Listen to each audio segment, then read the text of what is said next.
Emma is a national advocate for science technology sector and is currently, as I've said, co-chief author of this very important State of the Environment report. She's past president of Science and Technology Australia and a director on the board of the Great Barrier Reef Marine Park Authority.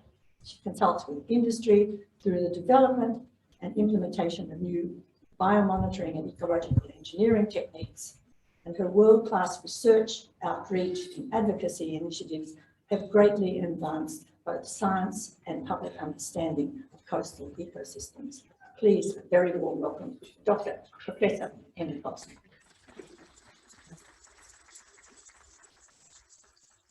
Thank you very much, Anne. Hopefully without annoying the technical assistant, I'm going to just adjust these microphones a bit. Is that okay, Mitch? Still good? Yep. Well, hello everybody. Thank you so much for joining us today in person, and to everyone who's joining us online or watching this sometime in the future. Hello and thank you for listening. I was invited to give this talk some time ago, and it was at a point in time when we believed the State of Environment Report 2021 would be publicly available and published. It is currently a matter of cabinet in conference, and we expect it will be released within a couple of weeks. So what I will be talking to you about today is everything about State of Environment Report except for some of the key findings. So we will be talking about how it changed between 2016 and 2021, what the new aspects of this report are which reflect on the changing environment. We will talk about also the underpinning evidence that constitutes this report and the way in which I have got a big message in here. Yep. The way in which this will pan out is I'm really happy to answer questions, any questions based on the evidence that is published. And the report, the State of Environment Report, is a compilation of published evidence. So we summarise and we predict into the future every 5 years for the nation state, the pressures and the trajectory and the management effectiveness for the environment. It's a massive undertaking. It's a really important endeavour for many countries around the world, these State of Environment Reports.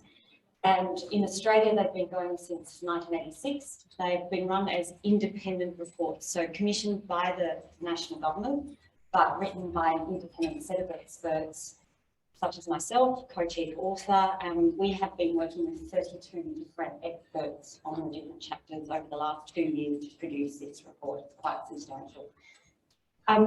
The purpose is very much to inform government, but also to inform industry and governments at all levels, such as local and state governments and communities. And it is also to influence behaviour in relation to the environment. The ideal situation will be where we have national data sets that can align the state reports with the federal reports. In Australia, we don't have that. We're a huge continent with a massive ocean state that we look after as well, plus a claim to 42% of the Antarctic continent. The data sets required to understand and monitor even the basics of those large areas are quite difficult. And one thing I can say over the last 10 years, as I've been involved in the State of Environment Reports for the 2016 and the 2021 report, is the availability of data has substantially increased. The capacity of our scientists to predict into the future what will happen as a consequence has substantially increased.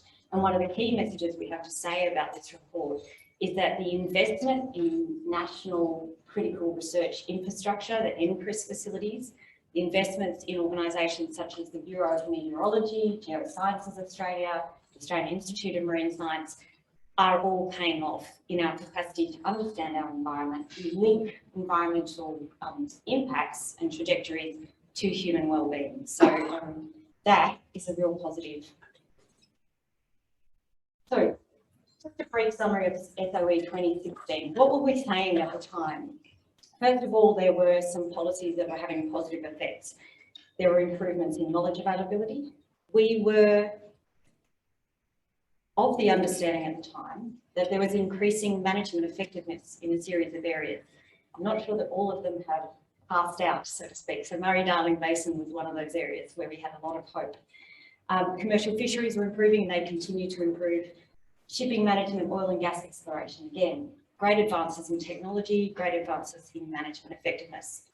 A lot of new technologies supporting the decisions being made in those environments, and an increasing engagement with communities, which at the time was seen in increasing citizen science activity, which has just absolutely blossomed in the last 5 years as well. What was going on, what was going well? Well, most of the pressures that we report on in the 2021 report were pressures on the environment that we reported on in 2016 and earlier. So if you look at the key pressures on the Australian environment, you would say invasive species, habitat clearing, climate change, pollution, and in particular emerging pollution. So what was happening was we had environments that were in poor condition at that point in time. Most of the coasts, east and south of Australia, were considered to be in poor condition. Urban growth areas, that's areas in which cities are expanding because we are a highly urbanised nation. Our extensive land use zones, so areas of agriculture and grazing, were considered to be largely in poor condition. Biodiversity was in trouble, and inland waters were in poor condition. In good condition, on contrast, most of our northern coastal environments were in relatively good condition. Built environments, so the actual places in which we live and the air quality that we were breathing were in good condition. Natural and cultural heritage, interestingly, was considered to be in good condition, as well as marine environments and Antarctica. Just so you can get your head around, it's almost like a primer for when this report comes out so that you can read it very easily when it does. These are some of the assessments that, and you can see the way that they've been presented from 2016. This is from the Coast chapter, which I was the chief author of, and you can just see climate and weather and erosion. The state is the colour, so for climate and weather you can see it was in a very poor state in red. The trajectory is the arrow going down, so deteriorating.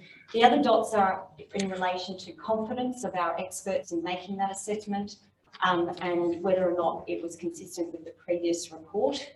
We've dropped a lot of that because people weren't using it at all when they read this report. The whole idea is that we get something that people actually use. But you can see that we were worried at that time about the increased frequency of severe weather events, including strong tropical cyclones, heat waves, droughts and floods. You don't read the word bushfires there just yet. Erosion and inundation, yes. I probably can't, sorry, but I can send you the slide if you email me. I'll show you another one that's a bit bigger in a minute. Thank you. Yeah. So erosion was causing trouble around the coast, particularly when it was combined with those severe storms. So that's just an example of what you saw. So what's changed in the 2021 report? First of all, we've changed the structure and we've changed who writes the report. So we're putting key findings right up the front. If you go into this report, the first thing you'll find is the summary, which is standard for most reports but haven't been done before. So easy to read summary of what the state of the environment is. Then we go straight into what does that mean for people. So that's outlook and impacts. This is quite a different approach. So instead of going to the detailed scientific evidence behind all of this, we go straight to what are the wellbeing impacts, and that's your outlook and impacts. Then we do the standard work, which is every single environment and habitat gets assessed, every single biophysical feature gets assessed, the pressures on those features get assessed and their trajectory, and then a management effectiveness. Another aspect that's changed is that we have added 2 new thematic chapters, and this really speaks to what's happened over the last 5 years. Those 2 chapters are an entire chapter devoted to extreme events. These are climate-related extreme events, and because of the impact that those events have had just in the last 5 years, we have added an entire chapter rather than keeping them within the climate chapter. I'm going to go through some of those extreme events in quite a bit of detail later in the talk, so I'll just leave that at that point. The other aspect is we have an entire chapter on Indigenous assessment of the state of the environment, but entirely by Indigenous authors. Those Indigenous authors not only wrote their own chapter, which is the Indigenous chapter, but they were involved in 12 of the 13 chapters for the whole report. So the only report that we didn't have an Indigenous author for, although we did look for one, was the Antarctic chapter. So we will work on that aspect. So Indigenous perspectives were integrated throughout the text. Now this is a brand new experimental approach to writing a state of environment report. Up until this point, we've relied on Western scientific evidence and experts, and every single sentence has been, had a citation next to it. Here we tried to combine two knowledge systems, and we had co-authors writing very, very closely together all of those. So we developed a model of collaborative writing, which allowed both knowledge systems to be respected and appropriately used. So where a point is being made that is based on a Western scientific point of evidence, it will appear with its normal citation, so its normal published bit of data, or a citation to the Bureau of Meteorology, for example. And where an Indigenous perspective is being put forward, it will be acknowledged as coming from either an Indigenous author who has agreed to release that information, so Elder, for example, or it will be labelled as an Indigenous perspective of the author who wrote that report. And so in that way, we're able to integrate, but still allow the reader to understand where they're getting their information from. That Indigenous knowledge and those assessments, the whole work was led by Terry Jenke, a wonderful, Dr. Terry Jenke, a wonderful doctor in law and IP and cultural protection. And she coordinated all of the Indigenous authors through weekly meetings. They had yarning circles, they developed case studies, and this is really the beginning of a whole new way of reporting on the environment. We were working based on a lot of research that has gone before us in this space. I particularly wanted to call out, as a member of the Great Barrier Reef Marine Park Authority, how proud we are of the work on the Strong People, Strong Country framework that was developed by the authors that you can see here, and that we used as inspiration for the work that we did in the State of Environment report. One of the key developments of this report is around the increase in the emphasis on human wellbeing and linking environmental change to human prospects. This actually was aided greatly by Indigenous author contributions, because from their perspective, there is no disconnect between the environment and the human. And that's one of the foundational aspects of all Australian Indigenous cultures, is connection to country. So it enabled us to talk about connection to country in a much stronger way and be constantly reminded to do that. Whereas in the scientific world, we can often be taught to separate humans from the environment, and that means it's a different way of communicating.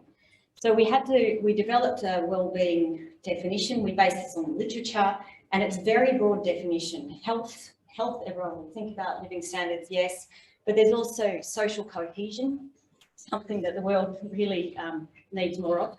Freedoms, rights, recognition, self-determination, cultural and spiritual fulfilment, and connection to country and nature. So this again has given a very different flavour to the environment report.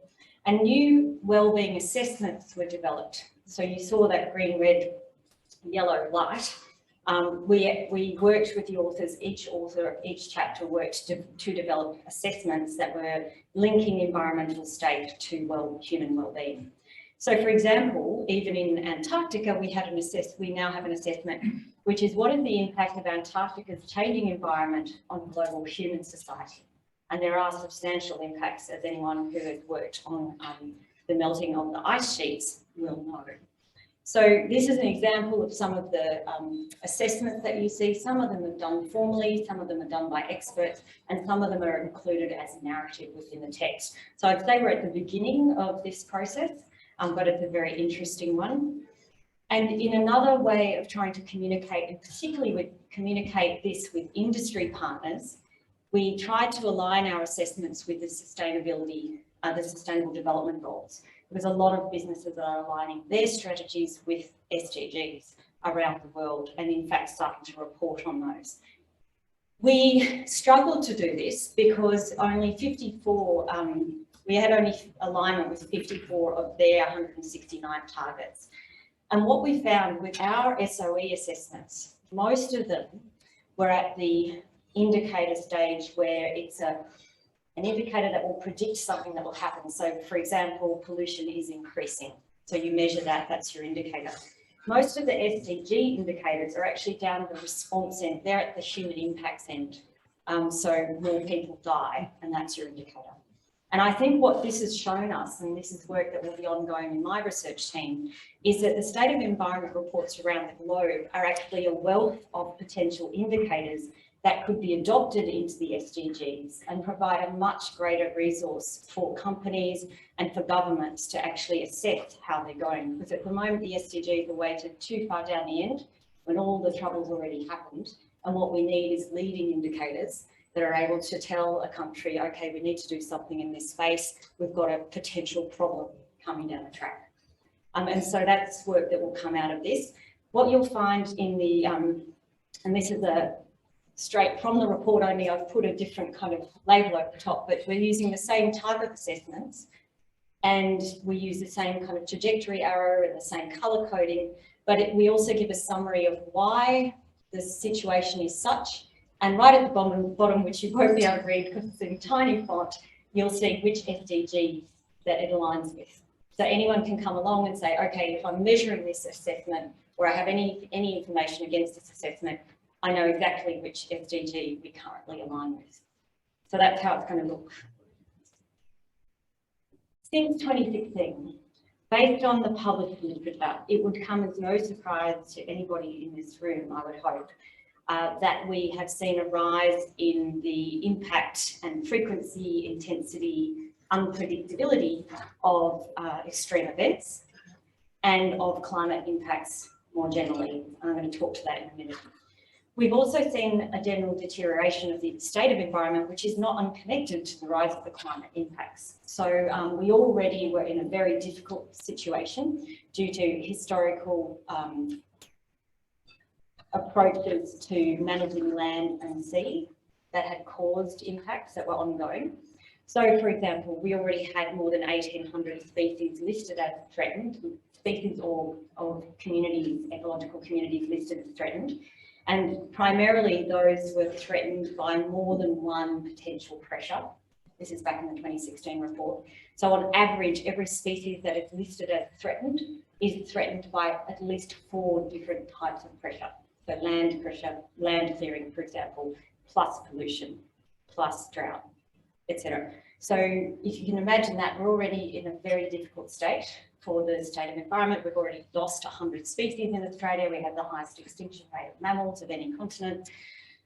And then on top of that, you layer the climate pressures. So now we will have seen a rise in the number of species and ecological communities that are listed as threatened, despite substantial efforts by governments to try and turn that around.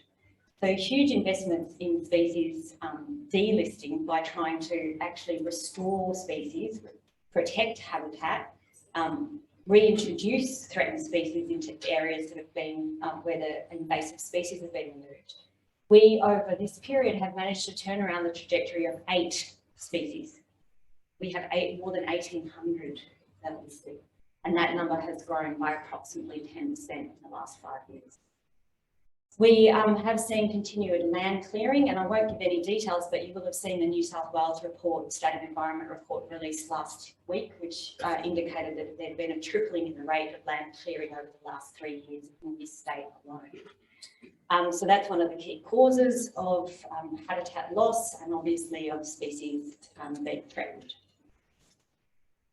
We have also seen over this 5-year period an increasing understanding that human wellbeing has been impacted. And I think in particular, the bushfires have been one of those where it's suddenly made a lot of people realise they are potentially going to be very negatively impacted by climate, but also by other forms of deterioration. And over the last 5 years, we've also seen the rise of Indigenous engagement and Indigenous land management, which is one of the few positives that we see.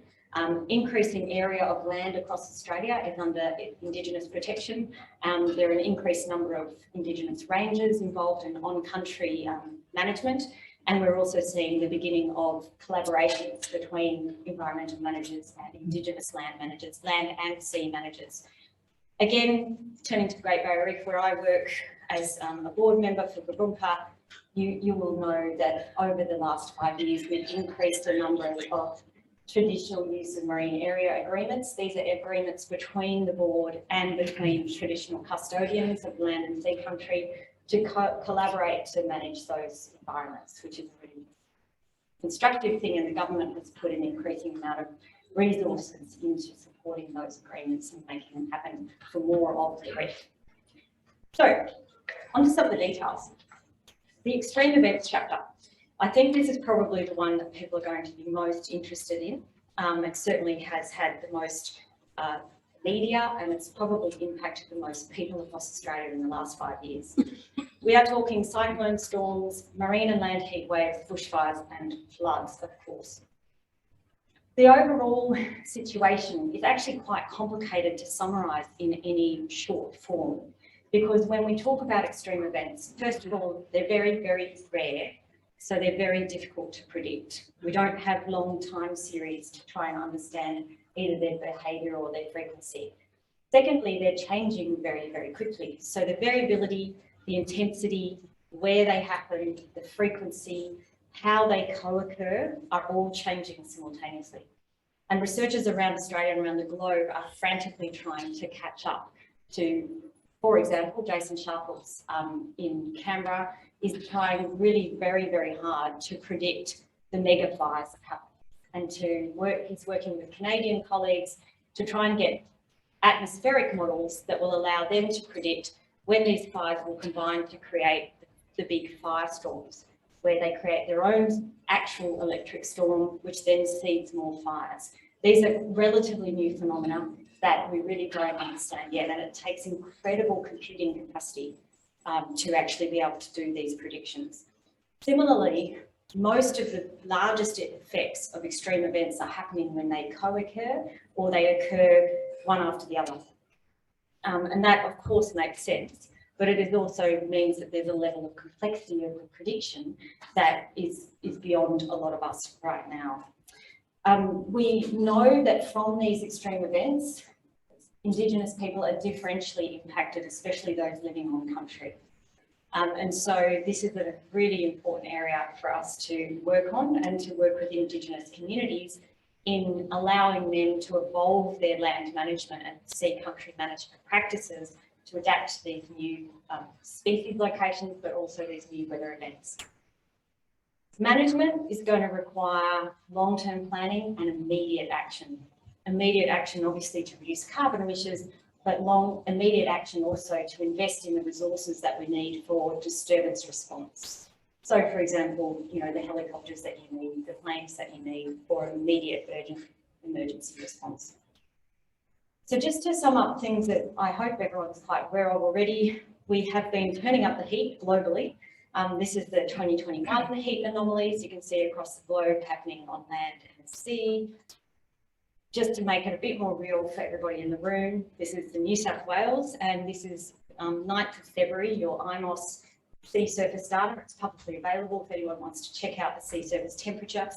And that red is getting up to 26 or 27 degrees off the coast of Sydney. And if anyone's been swimming, it's been delightful. But if you're not a human and you're used to cooler water and you're a kelp forest, for example, not so good. So extreme stress in many of our local ecosystems. And that's because the East Australian current is pumping down the coast much, much more strongly, and it's bringing that warm tropical water down. It's also bringing warm tropical species. So we're starting to record the first ever large adult coral trout of Sydney, for example. And we are seeing actual coral reefs start to form, small varieties, coral reefs starting to form. So we call it tropicalisation. It's not something that's going to be turned around in a moment. So a lot of research needs to be done about how do we assist the habitats that are there to either change in a way that supports biodiversity, even if it's a changing biodiversity, or that protects the species that are already there in a way that they can actually survive despite the onslaught of a range of new herbivores, for example, coming down on that East Australian current.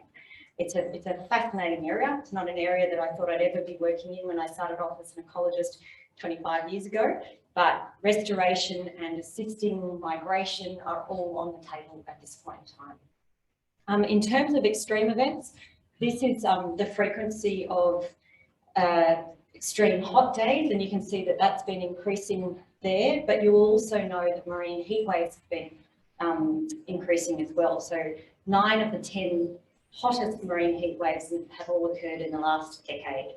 And then you see an example right there of Sydney.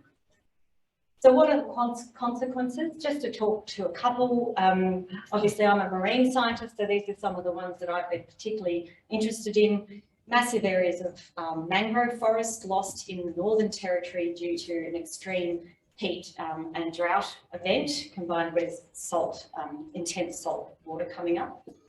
Kelp forest loss, where you can see, that you seeing the arrow? No, okay. So the kelp forest loss were in large parts of Western Australia, but also Tasmania. The habitat forming species, so the forests that are formed by the kelp are lost as that kelp dies during the heat waves.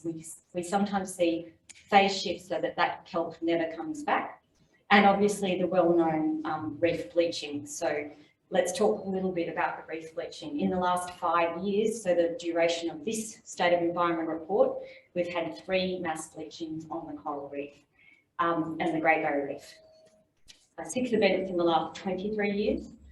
And when I started on the Great Barrier Reef Marine Park Authority Board back in 2016, that was the point at which we saw the very first mass bleaching, and that took place on approximately a third of the reef. So we're talking 2,000 kilometres of reef. That's a very large area. It's a third of the reef, and it's primarily in the shallow waters.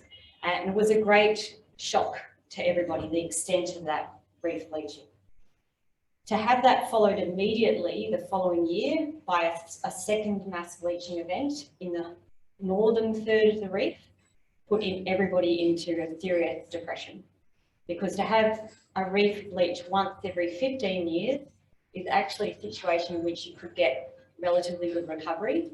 But to have it to bleach every 1 or 2 years, there's not enough time. It's like clear felling a forest every 2 years. There's not going to get that mature forest back in that gap.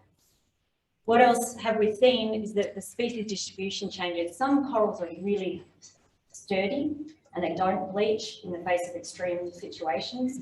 Some corals are much more sensitive, so you get a change in the distribution of species.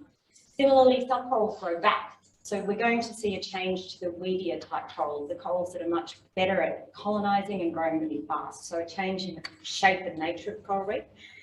And obviously habitat persistence. So, first I should say, if a reef bleaches, it doesn't mean that the corals are necessarily dead. They have lost their zooxanthellae, they've lost their capacity to photosynthesize for a period of time. If the heat stress goes away, they can actually reabsorb the zooxanthellae from the water column and get their colour back and recover. However, in that situation, we now know, and this is recent evidence, that their capacity to reproduce is much diminished. So in terms of recovery of the reef, the very thing you need them to do, which is to brood and or broadcast spawn their larvae into the water column in order to get a new reef forming, is severely impacted for 1 to 2 years. Finally, habitat persistence changes. So we all love the reef because it's beautiful and colourful, but we love it also because of the incredible diversity of fish that people see. People go to the Great Barrier Reef in order to look at sharks and moray eels, etc. They all depend on the reef. So the minute we lose that reef structure, thousands of other species, approximately 1,400 species of fish, 3,000 species of mollusks, for example, are also damaged in that process. So that's what we're seeing, and the economic costs of the marine heat waves because of the way in which they hit the Great Barrier Reef have been estimated at 900 million per heat wave. So let's talk about another type of extreme event, which is a kind of flooding, and it's very topical at the moment as we look outside and see the rain pelting down in Sydney. So the 2019 northern floods, about more than 50% of Queensland received very, very heavy rain, and there were terrible situations in which stock losses happened, pasture was damaged, many non-flying species drowned. There's also a positive to this, and this speaks to the fact that Australia has been and always, all of our life has evolved, all of our biodiversity has evolved under the influence of extreme events. We're just changing the frequency and intensity and the co-occurrence of those extreme events, but floods have always happened in Australia. as have droughts. So in response to the 2019 floods, we also see this wonderful buzz of biodiversity in Central Australia, as Lake Eyre filled or Cunda filled. And so there's massive breeding pulse of birds, seed that gets distributed and only gets distributed through the waters moving those seeds around, flood-dependent vegetation coming back to life, and most importantly, perhaps, groundwater recharge, which is a critical issue across much of Australia. So for some of these events, we do see positives, not only for humans, but for biodiversity, along with the negatives. The final extreme event I wanted to touch on, of course, were the black fires, the bushfires of 2019-2020. They were seared upon everybody's mind, but that searing kind of eased as COVID became seared on everybody's mind. So I just want to remind everybody that as we came out of 2020, most of Australia was in shock. We had 85% of us, approximately, had been exposed to smoke from the bushfires, poor air quality, during that 2019-2020 period. In the fires, we lost more than 30 lives directly, but approximately 420 other lives lost due to exposure to poor air quality. So these are the sorts of human impacts, 3,000 houses lost, for example, but tens of millions of hectares of bushland burnt and billions of animals dead. And when I spoke earlier about the threatened species and the threatened ecological communities and why the trajectory is poor, it's not simply because we're continuing things like land clearing or we haven't yet managed pest species properly. It is also because of these bushfires. So we're expecting a very large increase in the number of threatened species as a result of the bushfires, and we're just yet to see that data. Of the threatened species currently listed, approximately 2/3 of them have changing fire regimes as one of the potential threats for them. So it's a very serious issue. Here's the air quality situations. We're seeing increasing impacts of extreme events on air quality, and this is something you'll find in the report as well. So again, trying to link it back to humans and their connection to nature. That's just a time series that you'll see when you get the full report. Just to touch on some of my own research, I've avoided digging into most of my own research for this talk. I'm really just talking about a summary of a lot of Australian researchers here in the State of Environment report. But my team were out looking at the ecology of estuaries, as we often do, and human impacts in those estuaries from Townsville down to Bermagui before the bushfires. When the bushfires took place, I pivoted the whole team to immediately go out and do a bushfire impact assessment in 6 major estuaries that we had before data for, because I knew that this was an unprecedented set of fires. We were literally seeing the ash wash up on the beaches, something in my lifetime I had never seen before. So I knew that the ash from the fires was reaching all the way down through the estuary and out to the coast. And what did we find? Well, we did see increases in all of the potential contaminants that you would expect from bushfires that we know enter waterways and cause potential water quality issues. We saw them all the way down to the very edge of the coast. So increases in total organic carbon, total nitrogen, total phosphorus, most of the metals, copper, manganese, iron, zinc, and the rest, silt content, and most importantly, because it was our key indicator that this was from the fires and not just from the floods that came straight after the fires, we saw the pyrogenic carbon concentration go up. And one of the most interesting things is that we don't know what the pyrogenic carbon concentration in these systems actually does. It's a very large suite of compounds. When we say pyrogenic carbon, this is carbon that has been burnt at a very high intensity. So trees that have been burnt at a really, really high intensity, it's very much inorganic. It's not going to be very active, and not many studies have been done to show whether or not it's toxic to marine invertebrates or not. So this is essentially, and this is in review right now, the first evidence of wildfire impacts in estuarine basins globally. And when talking to my colleagues in Europe at the start of the last year, they were like, "Oh yeah, it's probably just a case study, you know, not that interesting." And then the wildfires went through Canada, they went through Alaska, they went through the Mediterranean, and all of a sudden everyone went, "Send me your data, what's happening? We don't know." So it's a global phenomenon now. This is a really complicated map. If you look at the bottom, if you can see, there's in the red estuaries that before and after The orange is before, the red is after. You can just see that uplift in all of those contaminants. And what we see in the biodiversity, because I use eDNA, so molecular monitoring techniques to look at the whole community in the sediment. So this is the microbes, this is the eukaryotes, the worms, the crustaceans, the ostracods, etc., the whole lot. They also responded to this change. So we are seeing changes to ecosystems in response to wildfires in our estuaries. What does it mean when you pump a whole lot of nitrogen, phosphorus and carbon into an estuary? Well, we know a lot about that in general, even though we don't know about the pyrogenic carbon, we know about the general gist because we have been doing it for decades. Agriculture has produced a huge amount of excess nitrogen and phosphorus and also excess sediment runoff across land across the world. And so we've essentially been fertilising our coasts for many decades through this process. And what's happening is an increase in deoxygenization. So basically oxygen levels are dropping and dead zones are being created.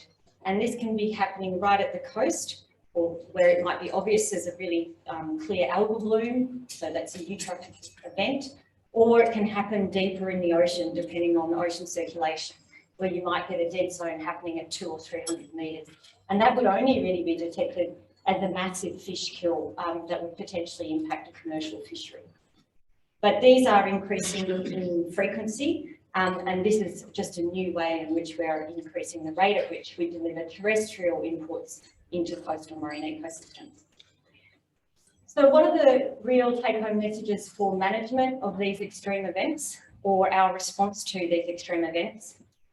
Long-term planning, I mentioned earlier, resources, physical assets and research, increasing our incorporation of Indigenous knowledge into practices and co-management is going to be critical, especially across large and vast areas of the Australian continent.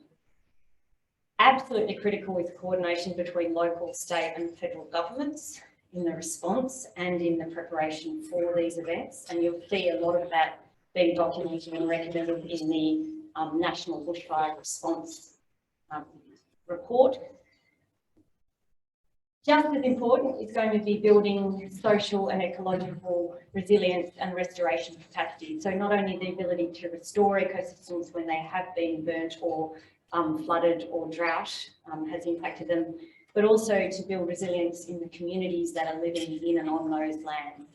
And that is something where massive investments in mental health are required across the nation in order to build capacity and resilience, but also to support those who've been impacted. And we do see a quite substantial rise in PTSD across New South Wales in response to those bushfires.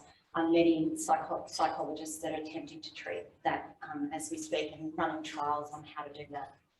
We also need incredible investment in predictions of these events and multi-event scenarios. So understanding what happens when the extreme events occur at the same time. I'm going to sum up now. This is what I think you're going to read in a few days when the report is actually released. In general, the state of the environment has been deteriorating over the last 5 years, except where we are reducing local pressures, and that work is critical. So that could be changes to the way agriculture is done and reducing effluent runoff into the reef. Absolutely critical. We know how to do it and we can do it. That could be better fisheries management. Australia has a proud tradition of managing fisheries well and turning quite difficult fisheries problems around since the 1960s, 1970s. We've got some more work to do in that space and we can continue to do so. That will build the resilience of the ecosystems that we're working in. Just 2 examples. Pressures, the sum is they're generally increasing as a consequence of climate change primarily. But there are local pressures that we can reduce. Management is not yet at the level that we need. We are still clearing land. We still need much more rapid immediate reductions of carbon dioxide. We still have more species being threatened. We still have major pest problems, goats, donkeys, pigs, cats, camels, that are a cause of many, many extinctions across the continent. And we do have new emerging contaminants of concern, such as microplastics, which is one of my own areas of research. The consequences, if we don't turn around our management and reduce those pressures, are increasing impacts on human wellbeing. And I think all of you have been witness to that over the last 5 years. So thank you very much for your time today, and I look forward to answering some of your questions.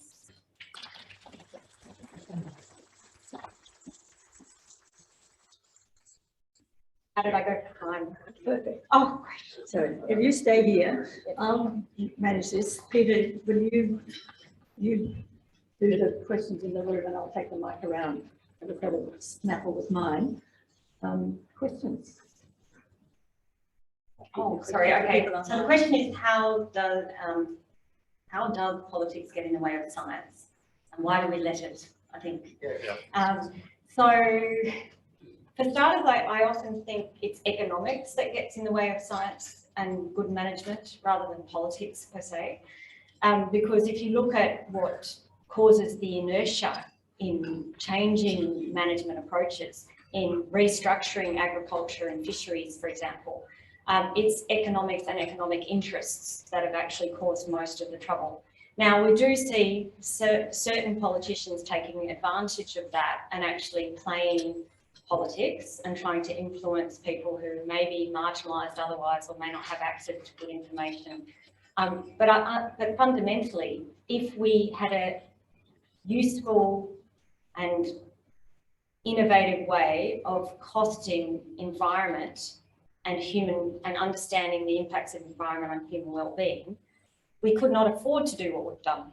We've eaten our children's economic future as well as their environmental future.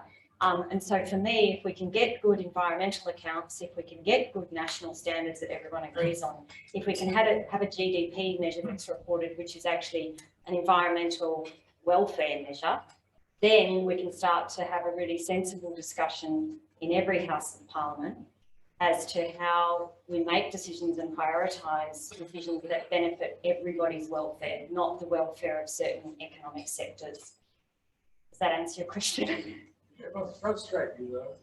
It is very frustrating. I've sat on committees where we are looking after or advising on the future of marine systems, and I'm not talking about the Great Barrier Reef Marine Park Authority Board, where people on the committee actually are using a Keynesian economic model and applying it to an ecosystem to suggest that there is no boundaries, that there are no limits to extraction.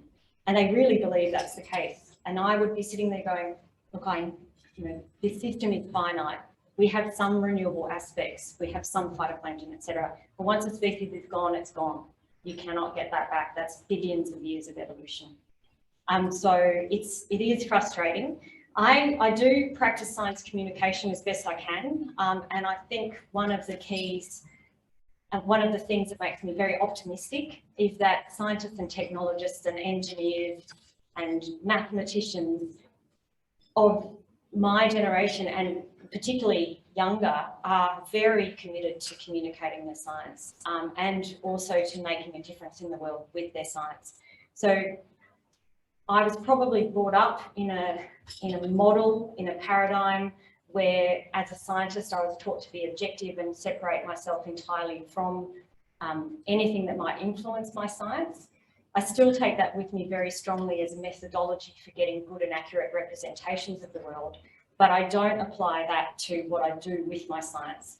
And I think that's what's happening at the moment. Scientists and technologists are becoming very engaged and making sure that their discoveries and their new knowledge are used in industry, in government, in community groups. And so hopefully that does help turn things around. Yeah, so I think the question is, would I suggest that people use confrontational protest as a means to make a point? Yeah. Look, it's a really good question. I'm a non-violent person. Primarily because I'm so small and I've never been a fight. But yeah, so that I don't tend to use those approaches. I tend to use much more around evidence and advocacy and communication and engagement. I think citizen science is much more powerful in changing people's minds and connecting people back to country than me chaining myself to a wall and creating what could be seen as kind of a dichotomous situation in which it's people pitted against people. This is not people pitted against people. This is all of us having to work together to survive and to create an environment for our next generation. So for me, it's really about thinking through, how do I most effectively reconnect people who are highly urbanised to environments so that they understand how closely connected they are and how important it is that they put every dollar in the right place and they put every vote in the right place. Question is from Peter Thornton. Could you please explain how it is proven that extreme events are greater today than at any point than in the past? And I assume it's the short past rather than the very distant past. But if you could just respond both generally and specifically to how we really know that this is happening. Yeah, good question. So do I need to repeat? Or yeah. So the question is, how do we know that extreme events are changing, I guess? And look, I'm not a climate modeller myself, but I have been very proud host to the Climate Change Research Centre at the University of New South Wales. And a whole group of that team actually work on understanding attribution and also predicting into the future extreme events. These are very, very high-tech global communities of researchers, primarily physicists and mathematicians, who build climate models, and then they try to incorporate every single aspect of ocean climate interactions, land climate interactions. At the fundamental basis of these models are pure physics. You know, it is pure theoretical physics at the basis of these models. And then they build up from that and they parameterize them with, you know, all of the environmental data that's being collected by satellites, all the environmental data that's being collected by Argo floats. These are remote floats going thousands and thousands of them deployed around the oceans. They go down into the ocean measuring salinity, temperature and pressure. And then they come back up and they shoot that data off to a satellite and send it back. So incredibly sophisticated, requires massive computing capacity, and thank you to the Australian government for reinvesting in high performance computing. We need to ramp that up again for the next generation of computers. But as a result of those models, for example, if any extreme event happens now, they can very quickly estimate the likelihood that that event would have occurred without the addition of carbon dioxide into the air versus how likely it would have occurred with with the baseline levels. So for example, you never say this event occurred 100% because of climate change these days. It would be like this event was 40% more likely to occur in this form because of climate change, because of carbon emissions. Does that answer your question? Yeah, great. The question is whether or not our massive national investment in critical research infrastructure in the likes of TERN, IMOS, etc., are actually useful for our state of environment reporting process, and whether or not we're aligning those teams of researchers together. And my answer is it's getting better. However, having said that, we've still got a long way to go. For example, if I was to say that I had a good national environmental data set of all species, it would not be the case. Okay, so for example, if I go out into most of the marine environments that I work in, masses of those species, large proportions of the species I work with have not yet been described by science. So our chances of actually having good data on those are low. In general, what we've improved at is our physicochemical modelling, national physicochemical modelling, and anything that can be remotely monitored. And those data sets are being pulled together by incredible teams. For example, Cube, the Data Cube at Geosciences Australia, massive maps of Australia, all integrated, layers and layers and layers across 30 years. I was able to interrogate that data to get a national map of estuarine water quality changes over the last 30 years for more than 500 estuaries across Australia. So that's incredible. But what is water quality? What is water colour? What did I use? I used colour, so I used a ratio of 2 different colours. I didn't actually use anything biological in that data set. So what we don't have is really good national biological data sets. They're harder to get. And I think the really optimistic side of me, and I see this happening, is when organisations like IMOS, who are used to measuring chemistry and physics and salinity, are actually moving now into using eDNA. So they're starting to use molecular techniques as part of their routine monitoring. And they also do a lot of work in monitoring fish species, etc., and large mammals. And when we see the integration of physical data with biological data, then it all starts to make sense. But we have got a long way to go. And for Tern, I'd love it if they went down the estuary a bit. Just saying. Yeah, right. Yeah, not always up the river. Sure. Yeah. Thanks, really good question. So, so I guess the question is, how do we deal with the frustration of continuing environmental decline and ecological grief that happens? As someone who works very closely with the environment, how do I stay kind of chin up? Is that it? Yeah. Yeah. So I think, you know, part of it, I'm born optimist, so I've been very lucky in that sense that I do bounce back. I'm very highly resilient. But really, when I look at what makes me strong, it is connection to country. I do, you know, walk the coast morning and night most days, and that is very restorative, and I highly recommend everybody does connect to whatever bit of country they love most as a form. And we know now through many studies that the mental health benefits of connecting to country are huge. But likewise, as stewards, and this is part of my research at the moment as well, it's a positive cycle between connection to country, human benefit, and humans then being better stewards of the environment.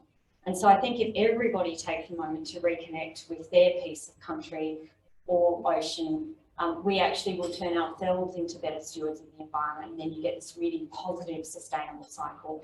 So that's part of it. The other part of it is I have been really fortunate to work in science and technology, and every day there's a new invention, and there's, you know, a new insight, and there's a new bit of data, and there's a committed person who's just saying, okay, I'm going to change the world. And you know, you look at solar technology now, and we have incredible capacity to switch.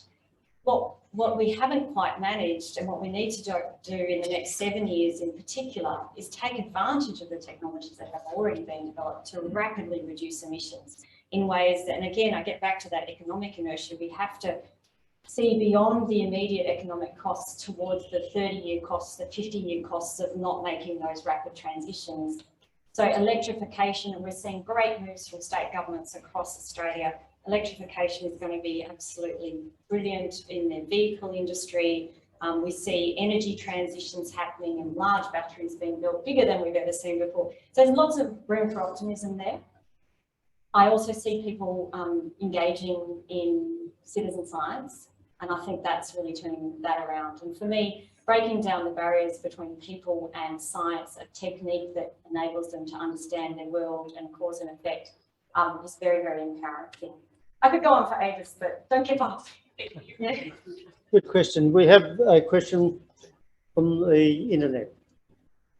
Oh, the internet's asking me stuff. Yeah. The question from David Hine. False data and unscientific interpretations thrive. COVID vaccines a case in point. What is the role of scientists in high-profile public rebuttal, even if it's politically problematic? And you can generalize that back to the environment if you don't want to do COVID. Yeah. So do I have to repeat that question? Yeah. So what's the role of scientists in rebuttal of fake news, I guess? I keep summarising people's questions. Hopefully I'm getting the gist. Look, very, very important. And in the COVID situation, you have, again, seen room for optimism, because we have seen people again turn to the voice of scientists and technologists and doctors and medicos, and even, you know, start to understand logarithmic graphs as a part of this whole responding to the crisis. And it's very important to keep in mind that trust in universities and trust in scientists and technologists has remained high in Australia for decade upon decade upon decade. Even when other sectors may have been losing, people may have been losing trust in them, we have remained high. And so we do have a responsibility to use that voice, even when it's unpopular. And the way that I do it is I talk to the evidence. I don't play the person, I don't play the politics, play the ball. So anytime I'm communicating, it really needs to be based on my understanding of the peer-reviewed international literature. And in that space, I am in a safe space. It's not a matter of my opinion, it's a matter of what I understand and about how the world works. There is another role for scientists to play, which is to step outside what I might do, which is a little bit of the boring stuff of just being, the staid kind of communicator, and to engage in many, many more creative forms of communication. And I have colleagues who work in film, in festival, in non-traditional media and in citizen science and all sorts of ways of communicating their science. And that actually is a really creative space for people to be in. It's also many, many times more powerful than the formal spoken word about evidence. Because if you can engage a person's values and align those values with the understanding and the evidence and the environmental need for protection, then actually you're probably going to change their mind much more quickly than I'm ever going to do. Thanks very much, Les Cope from the University of Sydney. You've spoken mostly about what's happening in the Australian domain, but how does this work link into what's happening internationally? Because after all, we're part of the planet. And how do you answer questions like, well, Australia is really only a small part of that planet. How can what we do make a difference? Yeah, so the question is, oh, you repeat the question, yeah. Just trying to remember it. So so on a global stage, Australia is a small population, and how do we make the argument that what we do matters? I think hopefully I summarise that. Yeah. So first and foremost, the Australian continent is absolutely remarkable, and many of our flora and fauna are completely unique. And I'm saying, when I say unique, I'm being polite. They're weird, right? Very weird. We've been isolated for a very long time. Evolution has taken place here in very strange ways. And so that in of itself gives us a very important responsibility as stewards to look after our environment. We have species and combinations of species and habitats that are found nowhere else in the world. And so we lose those species, the whole world loses those species. And take the Great Barrier Reef as an example. The world thinks of the Great Barrier Reef as its treasure. It doesn't think it's Australia's treasure. They feel connected to the Great Barrier Reef because it's a World Heritage area. It is, you can see it from space, etc. So we have a responsibility as stewards of that environment for the whole world, to look after it for the whole world. So that's part of it. The other thing I do, and I think is important, is that we are all connected. So ultimately what we do will impact, and as a marine scientist, I feel this all the time, because we do see pollution move between realms. We do see pollution move between the continents. I work in plastic debris and microplastics, and we actually struggle to understand the source of a lot of those because they can come on the ocean currents from anywhere. So what we produce and release and dispose of can affect other countries. So that's part of it. And that includes our carbon emissions. We are one of the highest emitters of carbon per capita of any country in the world, in the top 15. So whilst we're only 1.2% of global emissions, that's coming from 25 million people. I mean, so we have an incredible responsibility to stand tall. If we're going to ask the rest of the globe to reduce their emissions, we have to be able to stand tall and say, well, we made the effort, we made the changes, and potentially we made some of the sacrifices as well in order to help our neighbours. And the question was, how do we know that the report makes a difference or doesn't make a difference? Yeah. So the report is read and used a lot by government itself, and it's designed to be able to be a summary of State of Environment report for all of the departments of government. So when I say that, it means while we're commissioned through the Department of Agriculture, Water and Environment, it's used by other departments of government to understand what's happening in the environment, and that's really important. So there are some ways in which we don't know how it influences policy, but we do measure, who is reading it, how many times it gets cited, etc. And the huge benefits of the last report and this one is that they're all online. And this one in particular is being designed beautifully to be as engaging and navigable as possible for anyone who gets into it. And that also means that we can monitor what happens with that report to a much greater extent. Yeah. Also, it's interesting that in international fora, these reports are used a lot as well. So it becomes something where Australia is held to account in international. Yeah. Yeah, good question. So the question is, how do we address the fundamental problem of short terms for politicians and the drivers that creates versus what we know to be the necessary longer term policies that will help all society? Yeah, really trying to solve the world's problems here. Okay, so first of all, longer terms. I'm a big favour of fixed longer terms. Yeah, not just really think that would help. And another thing I think would help a great deal is that, well, actually, I don't know if it's helping a great deal, but it's causing a lot of change. And that is that citizens are taking their governments to court across the globe. So it's actually a legal mechanism. It's very slow and expensive and blunt, but most governments around the world are full of legally trained people. They understand the message. And so young people are taking governments to court for the longer term impacts of their policies. And so through a feedback loop, that then means that governments of the day have to consider the longer term impacts of their policy. So that's one influence that's happening. The other thing I think is a lot of our problems aren't necessarily to do with the short terms, but the fact that governments are not necessarily working on a bipartisan manner on matters of importance. So I think if we had some more intergovernmental agreements, even between federal and state parliaments, that would really help. To a commitment to working together on matters of, national security. We have that, right? A commitment to working together on matters of national wellbeing and environmental wellbeing would also be really useful. Tough question. Yeah, so the question is really, should we really be, I'm trying not to paraphrase this poorly, should we be more focused on technological advances and getting ready for the change and less worried and kind of doomsaying, I guess is that a good summary, Chris? Yeah. And look, I think this is why I'm an optimist as well, because I have the privilege of working with incredible scientists and technologists who are advancing a lot of solutions all the time. I also get to work with fantastic social scientists and economists and lawyers who are making sure that those solutions are taken up, and that's a critical part.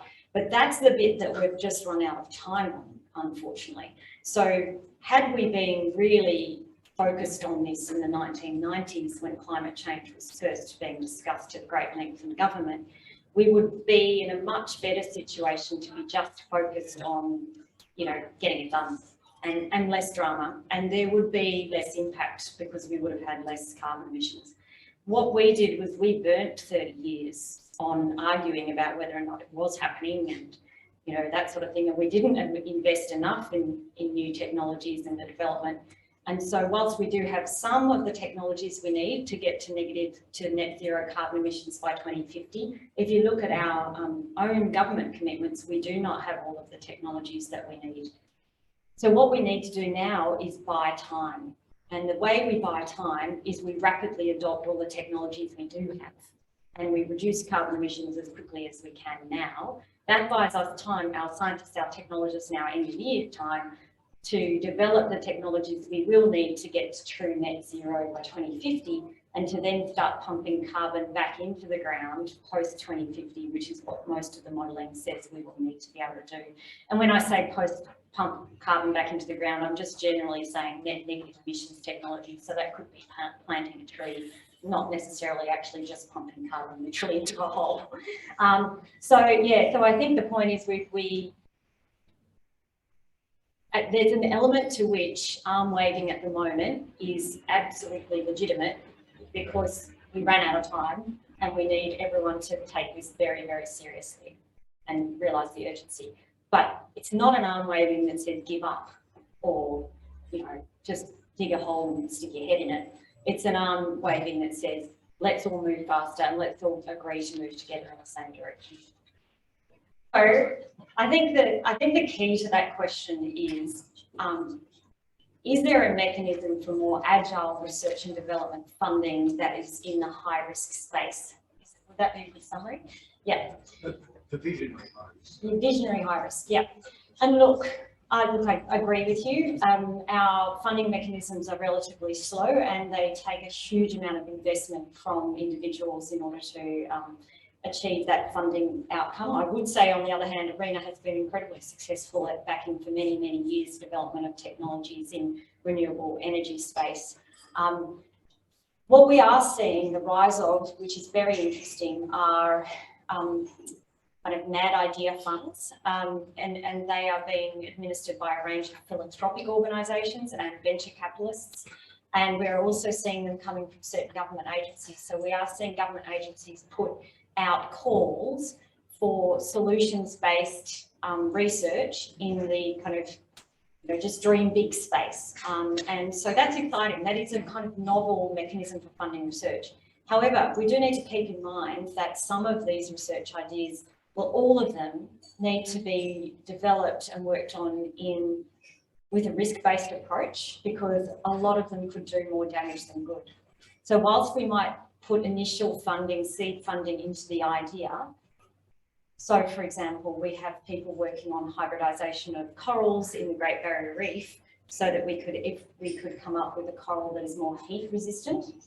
The risks are that you produce a coral that is an invasive pest type species and then takes over all the other corals, right? So whilst the idea is good, and you fund that initial idea to be carried out in safe environments within contained ecosystems or in contained laboratories, the large-scale development and the large-scale funding of that restoration project needs to be done very, very, very carefully. So the initial seed funding, great. The large-scale rollout of any of these ecosystem engineering approaches has to be done with great care, in part because we don't fully understand how these ecosystems function. It could be down to one or two particular species of mycorrhizal, fungi that are actually key to the whole forest, and we haven't yet detected them. We haven't done that bit of study yet, and yet we managed to destroy them via the introduction of another species for the benefit of carbon restoration. So it's complex, but I get your point. We need lots of great ideas, and we need people who are thinking outside the box. In the carbon sequestration space, I think one of the big gaps that I see is that we do not have a carbon farming model or a carbon accounting model for our arid zones. Our arid zones of Australia are 70% of the continent. The potential for carbon sequestration is not high in the soils, but the extent of degradation of those lands is high. And so even a small percentage increase, say a 5% increase in carbon in the top soils, would not only result in better land management, because that would only result from restoration and re-vegetation of those spaces, but it could also result, if you multiply 70% of the land by 5%, in a very large amount of carbon sequestration. So you would have biodiversity benefits and carbon sequestration benefits. That's the kind of economic costing that would then turn things around for farmers, and it would turn things around for politicians, because all of a sudden the benefits of large-scale habitat restoration are made clear. And that's one of the things that we can move to in the future. We do not yet have that system worked out. Thank you. Oh, one more. Sorry. It's a quick question. You guys are tough on the questions. Wasn't this in your contract? The excellent, brilliant presentation. Thank you very much. I was intrigued and impressed with your advice that the committee took into account and worked with Indigenous people, took into account the knowledge of our First Nations people throughout the report, in all of it, apart from the Antarctic. And as I say, I'm impressed by that. If you could just make a comment, and is that same approach, has that same approach been taken in other countries, such as the US or Canada, where they have similar state of the environment reports that they consult with their First Nations people? Yeah. Or is this a first? I would love to say it's the first, except that would be sad because it's taken so long for us to get here. So yeah, I'd be proud if it was the first, but I'd also be sad. I think we are behind New Zealand, let's put it that way. New Zealand has been doing this and has been engaging with their traditional owners in a much greater way, to a much greater extent, for a much longer period of time, including very much in fisheries management, land management, etc. And their state of environment reports already incorporate Indigenous voice. I can't comment on the US or American ones, but I'm about to dive into them, so I'll let you know. You really got it. So, would you please thank Emma for a spectacular presentation?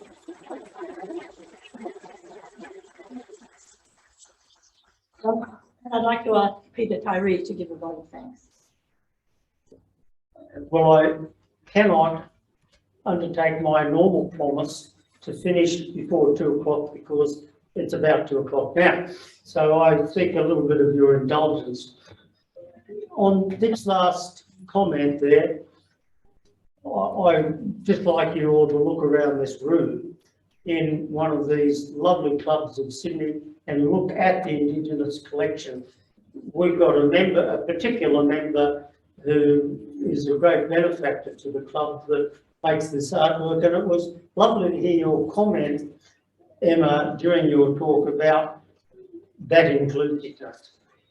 We've heard Emma, as time runs out, talk about the SOE and highlight the pressures on the environment, coastal areas, urban growth, and of course that's very topical where we live with koalas, biodiversity, extreme land use and inland water.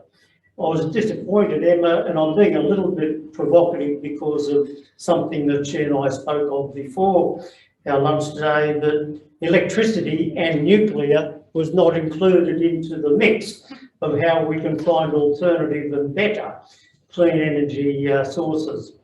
The importance of human well-being was also, I'm going to say, better than the Aboriginal or the Indigenous people one, because I took away from this, Emma, that if we aren't doing this for human well-being, well, there's no point.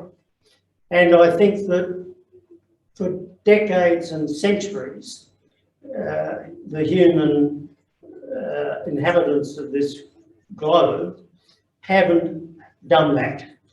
Better late than never. We are doing it now, and I can claim some New Zealand heritage to say, of course, New Zealand did it first. The Inuit Indian in Canada, I think, has been very well respected in that very same way. So some of the odd, well, profound comments you've made are, and this puts a perspective on what you've said, Emma, that there's 1,800, if I remember correctly, endangered or threatened species, and we turned around 8. Now, that shows we've got a problem, unless we're going to give in, and I don't think anyone is. And so the importance of what this report does, I think, is highlighted. And of course, we're very lucky within the ATSI community to have Emma as one of our wonderful starts in our series of lunches for this year to highlight these things. The heat wave aspect that Emma also highlighted below the surface is something that I guess that we don't see that so much. We go to the surf, we jump in the water and we say, oh, that's lovely and warm. You don't have to jump too high when you get wading into the water. And Emma has shown us this degradation that's taking place again. The barrier reef highlighted that it was a global asset rather than just Australia. So I think anyone, after listening to Emma and reading newspapers and living in what we do today, is a realist that global warming is happening. It does cause threats to the environment, and it does cause threats to human well-being. I think that one of the important other things to say is that, and we touched on it, I think 3 speakers or 3 people asking questions, including David Hine, brought up something which I think is, we've got a transformation taking place. That experts, scientists, mathematicians, engineers, are now being listened to. And there's a bit of jocularity in talking about experts in COVID. So we have now seen mathematical modelling and scientific evidence supported, listened to, adopted by governments, not just in Australia, but let's talk about Australia because we think we've done better than anyone else. These experts are being listened to. And Emma, I think if I was in your spot, you probably will finish this job. I'm talking not at UNSW, I'll say something about that in a moment. Leading this work, you must feel more comfortable than ever before. Any predecessors since 1986 with these 5-year cycles that you'll be listened to because experts, knowledgeable people that know what they're talking about are now being listened to and accepted. The only big problem that I have with all of this is how do we get to the bloody journalists? That's another issue for another day. And by the way, Mitchell over the far corner there, who works in ATSI, and I'll say he's sort of nominally based in Canberra, that's part of ATSI's policies to get into the government and get direct access to people rather than or over the top of the journalists who are ignorant and got different barrows. And that's where I come back to that last point. The last question with Emma was the use of scientific fact and how she's trained on that and used it all of her life. Emma, thank you for an excellent talk and the excellent Q&A. You've certainly started off the year with a wonderful talk for what we do here with the UUSC and ATSI. And can I say that you've done a very good job at the University of New South Wales. It will be sorry, and I will be sorry having interfaced with you for some period at UNSW, where you've done an excellent job. And Willie, you're getting one of the best scientific minds in the country as your new asset. And may I, on behalf of everyone, Emma, wish you all the best in your next career. So please join with me to thank again. And that's right. So thank you. Thanks, Peter. Very well said. This brings our webinar to a close. Thank you very much to Emma for a fantastic, not only wonderful speech, but also answering all those questions. Thanks also to the organisers and technical staff of ATSI, Rich in the room, and to the Union Club people, and to all of you for attending in person and online. Thank you so much. I just wanted to bring to your attention our next event, which is the New South Wales Division Chaikin Oration. It's our special premier event for awards from the New South Wales Division of ATSI. Will be on March the 17th, and our speaker will be Cathy Foley, Australia's Chief Scientist. So thanks again. Thank you so much for that. I wish you all safe return home, and hope we will see you again. Thank you.